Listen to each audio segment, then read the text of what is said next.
Hi, I'm Tomiko, a nature and macro photographer. I make colorful art that speaks to the soul. If you want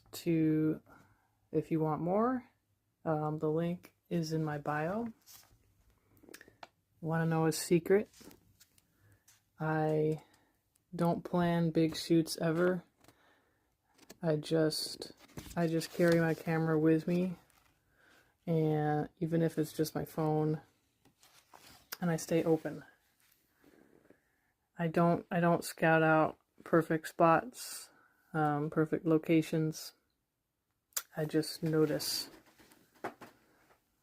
like this one right here. This is mossy ruins that I took in Portugal while I was on vacation with my mother.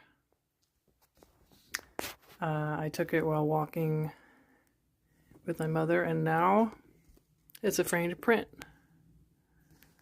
So yes, you don't need a fancy setup to make meaningful photos, good photos. You just start looking, and that's all you need to do.